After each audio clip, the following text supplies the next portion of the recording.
नमस्कार, मैं हूं पंकज मटपाल और आज इस वीडियो में मैं आपके कुछ प्रश्नों के उत्तर दूंगा। तो शुरू करते हैं ये सवाल जवाब का सिलसिला और लेते हैं एक एक करके कुछ सवाल। पहला सवाल मैं ले रहा हूं, ये पूछा है राहुल वशिष्ठा ने। Rahul ji 5,000 rupees per month की SIP करना चाहते हैं। 20 ईयर्स का इन्वेस्टमेंट होराइजन है और टारगेट है 1 करोड़। मैं स्कीम के नाम भी आपको बताऊंगा, लेकिन उससे पहले मैं आपको एक बात बताना चाहता हूं कि जब आप फ्यूचर वैल्यू डिसाइड करते हैं या कोई टारगेट सेट करते हैं तो हमेशा इन्फ्लेशन को ध्यान में रखते हुए आपको अपना टारगेट सेट करना चाहिए। अब जैसे आपने कहा कि आपको 1 करोड़ रुपए की ज़रूरत है या आप चाहते हैं कि 1 करोड़ रुपये आपके पास इकट्ठा हो 20 साल के बाद, लेकिन यदि हम 6% की महंगाई दर यानी कि इन्फ्लेशन को एक एज्यूम करते हैं कि जो महंगाई दर है वो 6% के आसपास रहेगी, तो 20 साल के बाद 1 करोड़ की वैल्यू आज के लगभग 31 लाख के आसपास रहेगी। इसलिए आपको हमेशा अपना फाइनेंशियल गोल तय करते समय इन्फ्लेशन के हिसाब से अमाउंट डिसाइड करना चाहिए। अब आते हैं इस बात पर कि क्या आप 5,000 रुपये महीना निवेश करके 1 करोड़ रुपया जुटा सकते हैं। देखिए, यदि आप म्यूचुअल फंड्स में इन्वेस्ट कर रहे हैं तो आप जानते हैं कि म्यूचुअल फंड्स में रिटर्न्स गारंटीड नहीं होते हैं, लेकिन यहाँ पर रिटर्न्स का पोटेंशियल जरूर है और डिपेंड करता है कि आप किस तरह की स्कीम्स में इन्वेस्ट कर रहे हैं। उसी तरह से आपका जोखिम और रिटर्न्स उस पर काफ़ी हद तक डिपेंड करेंगे। तो क्योंकि बात हो रही है 20 ईयर्स की, तो मैं यहाँ पर आपको इक्विटी फंड्स में SIP करने की राय दूंगा और उस हिसाब से यहाँ पर हम 12% का कंपाउंडेड एनुअल ग्रोथ रेट यानी कि CAGR एज्यूम करके चल सकते हैं। तो यदि हम 12% के हिसाब से कैलकुलेट करते हैं कि आप 5,000 रुपये महीना निवेश कर रहे हैं, तो 20 साल में लगभग 45 लाख रुपीज़ इकट्ठा हो पाएंगे। हालांकि आप जानते हैं कि म्यूचुअल फंड्स में रिटर्न्स गारंटीड नहीं होते हैं, लेकिन हिस्टोरिकली देखा जाए तो इक्विटी फंड्स ने लंबे समय में 12% या उससे भी अधिक का एवरेज रिटर्न दिया है। यानी कि जो स्कीम्स हैं उनमें से हम देखें तो मोस्ट ऑफ स्कीम्स इस तरह से परफॉर्म करने में सफल रही हैं। तो इस बात को ध्यान में रखते हुए मैं आपको कहूँगा कि आप इक्विटी फंड्स में SIP कीजिए और 20 ईयर्स का आपका इन्वेस्टमेंट होराइजन है। तो आप यदि 12% के हिसाब से कैलकुलेट करके चलते हैं तो आपका यहाँ पर 5,000 रुपये की पर मंथ की जो SIP आप कर रहे हैं उस हिसाब से 20 साल में 46 लाख रुपीज़ अराउंड आपके पास इकट्ठा हो सकते हैं। और अब आपका टारगेट है 1 करोड़ का, तो यदि आप 11% से हर साल अपनी इन्वेस्टमेंट अमाउंट को बढ़ाते रहेंगे तो 1 करोड़ रुपया इकट्ठा करना भी यहाँ पर संभव दिखाई देता है। लेकिन दो चीज़ें यहाँ पर और भी इंपॉर्टेंट है। एक तो हो सकता है कि आप शायद साल दर साल 11% से ना भी कर पाएँ, तो कोई बात नहीं, आप ये ज़रूर डिसाइड कीजिए कि हर साल आपको अपने इन्वेस्टमेंट को बढ़ाना है। तो कभी आप 5% से बढ़ाइए, कभी आप 10 से बढ़ाइए, और जब जब आपकी इनकम ज़्यादा बढ़ती है तब आप 15-20% से भी बढ़ा सकते हैं और इस तरह से आपके लिए एक बड़ी राशि इकट्ठा करना शायद मुमकिन हो पाएगा। साथ ही जैसा मैंने कहा कि 1 करोड़ की वैल्यू 20 साल के बाद 1 करोड़ नहीं होगी, इसलिए उस हिसाब से भी मैं आपको कहूँगा कि आपको अपने इन्वेस्टमेंट को SIP अमाउंट को समय समय पर बढ़ाना चाहिए। और जहाँ तक स्कीम्स का सवाल है, क्योंकि आप बात कर रहे हैं 5,000 की, तो मैं कहूँगा कि आप 2 स्कीम्स में इन्वेस्ट कीजिए, एक मल्टी कैप फंड और दूसरा एक फ्लेक्सी कैप फंड। तो मल्टी कैप फंड में आप ICICI prudential multi cap fund को कंसिडर कर सकते हैं और फ्लेक्सी कैप फंड में पराग पारिक फ्लेक्सी कैप फंड या Nippon India flexi cap fund consider किया जा सकता है। और अब बढ़ते हैं आगे, लेते हैं अगला सवाल जो पूछा है अश्विनी सिंह ने। अश्विनी जी ने बताया है कि वो स्टूडेंट हैं और उन्होंने सॉवरेन गोल्ड बॉन्ड में इन्वेस्ट किया है, 15 यूनिट्स बाय की हैं और वो जानना चाहते हैं कि उनको कोई यहाँ पर टैक्स रिलेटेड इशू तो नहीं होगा, क्योंकि वो एक रेगुलर टैक्स पेयर नहीं है। अश्विनी, आप एक स्टूडेंट हैं और आपने इन्वेस्टमेंट करने के बारे में सोचा और इन्वेस्टमेंट किया, ये बहुत ही अच्छी बात है। और जहाँ तक टैक्स का सवाल है, आप यदि मेजर हैं, यानी कि आपकी जो एज है वो 18 ईयर्स या उससे अधिक की है, तो इन बॉन्ड्स पर जो भी प्रॉफिट होगा वो आप ही की इनकम मानी जाएगी। और सॉवरेन गोल्ड बॉन्ड्स को यदि रिडीम किया जाता है, क्योंकि 5 ईयर्स के बाद रिडम्पशन की आपको चॉइस मिलती है, या फिर आप जब मैच्योरिटी पर 8 ईयर्स के बाद इनका पैसा लेते हैं तो उस पर कोई भी टैक्स नहीं लगता, यानी कि long term capital gain tax यहाँ पर एग्जेम्प्टेड है।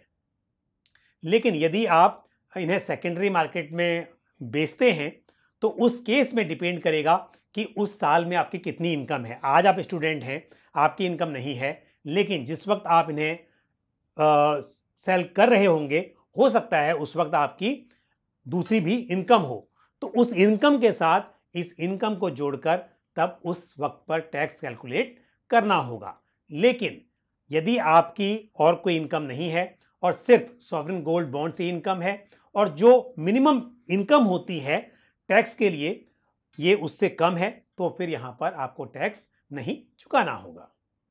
और अब लेते हैं अगला सवाल जो पूछा है सोहिनी सेन गुप्ता ने। सोहिनी का सवाल मल्टी एसेट एलोकेशन फंड को लेकर है। सोहिनी ने बताया है कि उन्होंने ऑलरेडी इक्विटी और डेट फंड्स में इन्वेस्ट किया हुआ है, इवन आर्बिट्राज में भी इन्वेस्ट किया है, और अब वो जानना चाहती हैं कि मल्टी एसेट एलोकेशन फंड लेने की बजाय क्या उन्हें किसी कमोडिटी फंड में इन्वेस्टमेंट कर लेना चाहिए। सोहिनी, यदि आप कमोडिटी में इन्वेस्ट करना चाहती हैं तो हमारे पास जो चॉइस है वो गोल्ड फंड की चॉइस है, सिल्वर फंड की चॉइस है, और वैसे भी जब मल्टी एसेट एलोकेशन फंड की बात करते हैं तो वहाँ पर भी इक्विटी, डेट और साथ में मेनली गोल्ड और कुछ फंड्स में सिल्वर में भी एलोकेशन होता है। तो बेशक आप गोल्ड एंड सिल्वर में अलग से भी इन्वेस्टमेंट कर सकती हैं, लेकिन ध्यान रहे कि जब आप एक मल्टी एसेट एलोकेशन फंड में इन्वेस्ट करते हैं तो वहाँ पर समय समय पर पोर्टफोलियो में रीबैलेंसिंग की जा सकती है, यानी कि फंड मैनेजर्स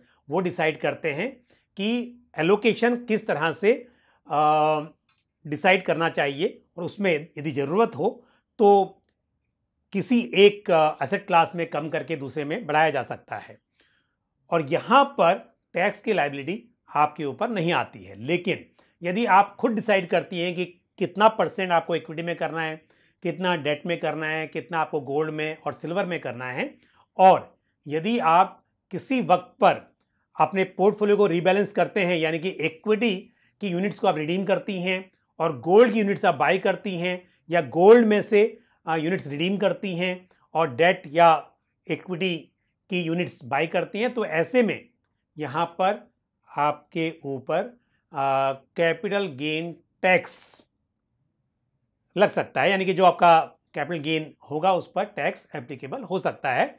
तो इस हिसाब से मल्टी एसेट एलोकेशन फंड शायद एक बेटर चॉइस हो सकती है। और यदि आप अपने हिसाब से एक एसेट एलोकेशन मेंटेन करना चाहती हैं तो आप बेशक गोल्ड और सिल्वर में अलग से इन्वेस्टमेंट कर सकती है। और अब लेते हैं अगला सवाल जो पूछा है हिमांशु मेहता ने। हिमांशु जी, आप एक प्रॉपर्टी बाय करना चाहते हैं और आप ये जानना चाहते हैं कि इसके ऊपर जो आप लोन लेंगे और उस लोन पर इंटरेस्ट पे करेंगे तो क्या उस पर आपको टैक्स में छूट मिलेगी। तो मैं आपको बताना चाहूँगा कि अंडर कंस्ट्रक्शन प्रॉपर्टी के ऊपर जो लोन लिया हुआ है उस पर जो इंटरेस्ट पे किया जा रहा है उस पर आप तब तक टैक्स बेनिफिट नहीं ले सकते जब तक कि कंस्ट्रक्शन कंप्लीट ना हो जाए। तो जिस फाइनेंशियल ईयर में कंस्ट्रक्शन कंप्लीट होगा उसके बाद आप एलिजिबल होंगे उस इंटरेस्ट पर डिडक्शन क्लेम करने के लिए। तो जिस फाइनेंशियल ईयर में कंस्ट्रक्शन कंप्लीट हो जाएगा उस साल में बिल्कुल आप बेनिफिट ले सकते हैं जो उस साल में आप इंटरेस्ट पे करेंगे उसके ऊपर। उसके अलावा ड्यूरिंग कंस्ट्रक्शन पीरियड जो भी टोटल इंटरेस्ट पे किया गया है उसको भी 5 ईयर्स में डिवाइड करके आप क्लेम कर सकते हैं। तो मान लीजिए कि जिस फाइनेंशियल ईयर में कंस्ट्रक्शन कंप्लीट हुआ उस साल में 1.5 लाख रुपए का टोटल इंटरेस्ट आपने पे किया, और ड्यूरिंग कंस्ट्रक्शन पीरियड मान लीजिए कि आपने 2 लाख रुपए का इंटरेस्ट पे किया था। तो जैसा मैंने कहा कि ड्यूरिंग कंस्ट्रक्शन पीरियड जो इंटरेस्ट पे किया गया था उसे 5 पार्ट में डिवाइड करना है। तो यदि हम 2 लाख को डिवाइड करेंगे तो 40,000 रुपीज निकल कर आता है। तो 40,000 रुपीज वो जो ड्यूरिंग कंस्ट्रक्शन पीरियड था वो, और प्लस 1,50,000, तो टोटल 1,90,000 रुपीज का आप लॉस क्लेम कर पाएंगे। लेकिन यदि आपका मान लीजिए कि उस फाइनेंशियल ईयर में जिस साल कंस्ट्रक्शन कंप्लीट हुआ या सब्सिक्वेंट ईयर्स में ऑलरेडी 2 लाख या उससे अधिक का इंटरेस्ट जा रहा है, तो उस केस में ड्यूरिंग कंस्ट्रक्शन पीरियड आपने जो इंटरेस्ट पे किया है उसका बेनिफिट आप शायद नहीं ले पाएंगे, क्योंकि मैक्सिमम इंटरेस्ट जो है वो यदि सेल्फ ऑक्यूपाइड प्रॉपर्टी है तो 2 लाख तक का ही लॉस आप यहां पर क्लेम कर सकते हैं। लेकिन यदि आपने घर दिया है रेंट पर, तो जो रेंट के रूप में इनकम होगी उसके आगे आपको लॉस सेट ऑफ करना है, और लिमिट जो है वो लॉस की है। 2 लाख का मैक्सिमम लॉस आप ले सकते हैं। तो वहां पर हो सकता है कि आपका जो ड्यूरिंग कंस्ट्रक्शन पीरियड इंटरेस्ट पे किया गया है वो भी उसमें एडजस्ट हो पाए।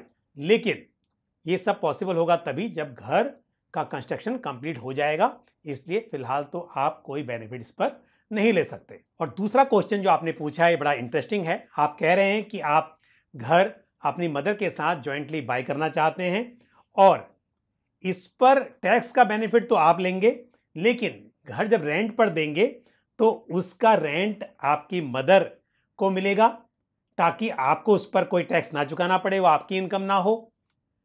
लेकिन ऐसा नहीं हो सकता है। अगर घर दोनों का है तो यदि 2 लोग मिलकर एक घर लेते हैं तो उस पर जो भी टैक्स का बेनिफिट मिल सकता है उसके लिए दोनों एलिजिबल हैं, और साथ ही उस पर रेंट के रूप में जो इनकम होती है या फिर कभी भविष्य में उस घर को बेचते हैं तो जो कैपिटल गेन्स के रूप में इनकम होती है उस पर दोनों का हक होगा। तो इनकम को छुपाने के इरादे से कई बार देखा गया है कि कुछ लोग गलत तरीके से एक व्यक्ति के या एक ऑनर के अकाउंट में रेंट डिपॉजिट करवाते हैं, लेकिन ये गलत है। और क्योंकि वो प्रॉपर्टी दोनों की है तो इनकम भी दोनों की है, और ये कोई टैक्स बचाने का सही तरीका नहीं है। दूसरी बात मैं एक और आपको बताना चाहूँगा। तो यदि आप अपनी मदर का नाम सिर्फ प्रॉपर्टी में ऐड कर देते हैं तो इससे वो ना तो टैक्स में छूट पाने के लिए एलिजिबल होती हैं, ना ही वो इनकम जो उस घर से आती है उनकी होती है। ये तभी संभव है जब वो भी घर बाय करने के लिए फाइनेंशियली कंट्रीब्यूट कर रही हों। अदरवाइज यदि घर आपके पैसों से खरीदा जा रहा है और सिर्फ आपकी मदर का नाम वहां पर ऐड होता है, तो ऐसे में उस पर जो भी इनकम होगी वो पूरी इनकम आप ही की मानी जाएगी, और साथ ही जो टैक्स में छूट लेनी है वो भी पूरी आप ही लेंगे। तो मुझे उम्मीद है कि ये सजेशन आपको समझ में आया होगा। पहली बात यह है कि यदि आपकी मदर उस घर को बाय करने में फाइनेंशियली कंट्रीब्यूट नहीं कर रही हैं तो सिर्फ उनका नाम रखने से जो भी इनकम उस पर आएगी वो उनकी नहीं होगी, वो इनकम आप ही की होगी। आप यदि एग्रीमेंट उनके नाम से बनाकर और रेंट उनके नाम पर ले रहे हैं तो ये एक इनकम को छिपाने का तरीका हो सकता है, पर ये कोई टैक्स बचाने का तरीका नहीं है और ये गलत है।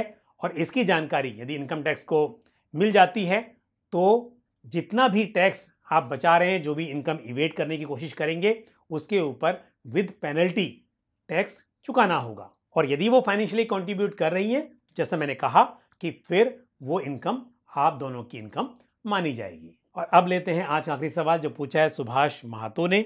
सुभाष जी ने कहा है कि वो 20 लाख रुपीज लमसम में इन्वेस्ट करना चाहते हैं 17 ईयर्स के लिए, और साथ ही सुभाष जी ने कहा है कि बेस्ट ऑफ बेस्ट रिटर्न ऐसे फंड बताए जाएं। तो महातो जी एक बात को बता दूं कि ऐसा नहीं होता है कि किसी स्कीम ने यदि पास्ट में अच्छे रिटर्न्स दिए हैं तो वही स्कीम्स फ्यूचर में भी अच्छा रिटर्न देंगी। तो आपको हमेशा अपने रिस्क एपेटाइट के हिसाब से स्कीम्स का चुनाव करना चाहिए और स्कीम्स का रिटर्न जो है वो समय समय पर कम और ज़्यादा होता रहेगा। यदि आप 17 ईयर्स की बात कर रहे हैं और आप रिस्क लेने को तैयार हैं तो इक्विटी स्कीम्स आपके लिए सुटेबल रहेंगी, ये बात तो तय है। लेकिन ऐसे में ऐसा नहीं कहा जा सकता कि स्मॉल कैप फंड ने क्योंकि लास्ट 1 ईयर में रिटर्न्स बहुत अच्छे दिए हैं तो आप सारा पैसा स्मॉल कैप में इन्वेस्ट कर दीजिए क्योंकि आप कह रहे हैं कि बेस्ट ऑफ बेस्ट रिटर्न्स। तो आप 17 ईयर्स के हिसाब से एक डाइवर्सिफाइड पोर्टफोलियो बनाइए। आपके पोर्टफोलियो में large cap, mid cap, small cap सभी तरह के फंड्स होने चाहिए। कहीं रिटर्न कम होंगे, कुछ ज़्यादा होंगे और समय समय पर इनके रिटर्न्स में बदलाव भी आएगा, लेकिन लॉन्ग टर्म में आप रीजनेबल रिटर्न्स अर्न कर पाएंगे। आप इस तरह से यदि लेकर चलेंगे कि जिस फंड्स के बेस्ट ऑफ बेस्ट रिटर्न्स हैं तो यहाँ पर आप सिर्फ रिस्क ले रहे होंगे और कोई गारंटी नहीं है कि 17 साल के बाद वैसे रिटर्न मिल पाए जैसे आपने उन फंड्स के पिछले कुछ समय में देखे हैं। दूसरी बात यह है कि लमसम इन्वेस्ट करने की बजाय मैं कहूँगा कि आपको स्टैगर्ड मैनर में इन्वेस्ट करना चाहिए। आपके पास 17 लाख रुपीज़ हैं तो उन्हें एक साथ ना करें, बल्कि आप उन्हें एसटीपी के जरिए अगले 3 महीने 4 महीने में इन्वेस्ट करें, ताकि यदि मार्केट में उतार चढ़ाव होता है तो आपके लिए वो रिस्क कम रहे। और 17 ईयर्स के इन्वेस्टमेंट होराइजन के हिसाब से मैं कहूँगा कि आप ICICI prudential large and mid cap fund consider कर सकते हैं। ये एक large and mid cap category का डाइवर्सिफाइड फंड है, ये मेरे हिसाब से सही रहेगा। साथ ही आप Motilal Oswal mid cap fund को कंसिडर कर सकते हैं, ये मिड कैप कैटेगरी का एक अच्छा फंड है। और थोड़ा इन्वेस्टमेंट आप स्मॉल कैप में भी कर सकते हैं। स्मॉल कैप फंड में Nippon India small cap fund या SBI small cap fund, ICICI small cap fund, ये कंसिडर किए जा सकते हैं, लेकिन आपका allocation 10 to 20% he small cap में रहे तो वो बेहतर होगा। साथ ही एक फ्लेक्सी कैप फंड जैसे ICICI prudential flexi cap fund या पारंपरिक फ्लेक्सी कैप फंड को भी कंसिडर किया जा सकता है। तो इस तरह से आप large cap, mid cap, small cap, साथ में फ्लेक्सी कैप भी अल्टीमेटली आपका जो इन्वेस्टमेंट होगा फ्लेक्सी कैप के थ्रू वो लार्ज कैप, मिड कैप और स्मॉल कैप में हो सकता है। तो इस तरह से आपका एक डाइवर्सिफाइड पोर्टफोलियो बन जाएगा। तो आज के लिए बस इतना ही। मुझे उम्मीद है ये जानकारी जो मैंने आज शेयर की वो आपको ठीक से समझ में आई होगी, पसंद भी आई होगी। और इसी के साथ मुझे दीजिए इजाज़त, लेकिन आपका कोई भी सवाल या सुझाव हो तो आप कमेंट बॉक्स में पोस्ट कर सकते हैं। अगले वीडियो में फिर आपसे मुलाकात होगी। थैंक यू, जय हिंद। म्यूचुअल फंड निवेश बाजार जोखिमों के अधीन है। योजना से संबंधित सभी दस्तावेजों को ध्यान से पढ़ें।